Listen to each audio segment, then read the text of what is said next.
నమస్తే మిత్రులారా, నేను మీ శ్రీనివాస్ చౌహాన్ అడ్వకేట్. ఒక సేల్ డీడ్ని క్యాన్సల్ చేయడానికి అవకాశం ఉంటుందా? సో మిత్రులారా, ఏదైనా ఒక ప్రాపర్టీ మీద మనకు పరిపూర్ణంగా హక్కులు ఉన్నప్పుడు ఆ ఆస్తిని మనము మన అవసరాలకు తగినట్లు మనకు సొమ్ము కావాలనుకున్నప్పుడు ఎవరికైనా అమ్మే అవకాశము, హక్కు మనకుంటుంది.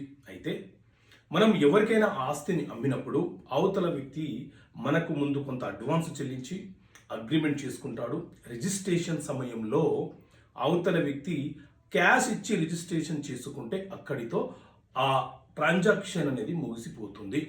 అయితే కొంతమంది ఉద్దేశపూర్వకంగా ఏం చేస్తున్నారు అని అంటే, అమౌంట్ నేను ఇప్పుడు క్యాష్ రూపంలో ఇవ్వలేను, లేదా ఆన్లైన్లో ట్రాన్స్ఫర్ చేయలేను, మీకు ఒక చెక్ ఇస్తున్నాను, ఈ చెక్కు మీరు ఈ సేల్ డీడ్ అయిపోయిన తర్వాత అకౌంట్లో పలానా డేట్ నాడు మీరు వేసుకోండి అని చెప్పి మనకు చెక్ ఇచ్చి రిజిస్ట్రేషన్ చేసుకుంటే ఆ చెక్కు చెల్లుబాటు కాకుండా పోతే ఆ గ్రౌండ్ని, ఆ కారణాన్ని చూపిస్తూ మనము ఎవరైతే మన ప్రాపర్టీని సేల్ డీడ్ చేసుకున్నారో ఆ సేల్ డీడ్ని క్యాన్సలేషన్ చేయవచ్చు.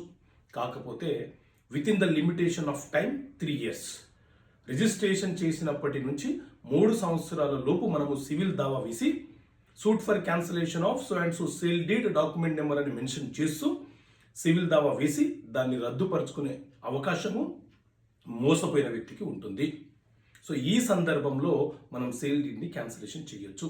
ఇలా కాకుండా మనం అమ్మేశాము, మనం సొమ్ము తీసేసుకున్నాము, కానీ ఆ తర్వాత ఉద్దేశపూర్వకంగా ఏదో ఒక అలిగేషన్ చేసి క్యాన్సలేషన్ చేద్దామనంటే అది ఆ ఫలితం అనేది రిజల్ట్ని ఇవ్వదు. అది మీకు నిరాశనే పరుస్తుంది. కాబట్టి ఆ ప్రయత్నాలు కాకుండా నిజంగా మీరు బాధితులైతేనే ఈ సూట్ వేసుకుంటే మీకు న్యాయం జరుగుతుంది. సో మిత్రులారా, ఇలా బేసిక్ లా పరమైనటువంటి అంశాలు మీకు తెలియాలనే ఉద్దేశంతో చట్టపరమైన సమస్యలకు పరిష్కారాన్ని పుస్తకాన్ని మీ ముందుకు తీసుకొచ్చాను. తెలుగు మీడియం మరియు solutions to legal problems English మీడియంలో ఈ పుస్తకాలు మీకు అందుబాటులో ఉన్నాయి. సో ఈ పుస్తకం కావాలనుకునే వ్యక్తులు ఇక్కడ కనిపిస్తున్న నెంబర్ కాల్ చేసి ఈ పుస్తకాన్ని మీరు మా ఆఫీస్ నుంచి పొందవచ్చు. ఓకే మిత్రులారా, థ్యాంక్ యూ. జై హింద్.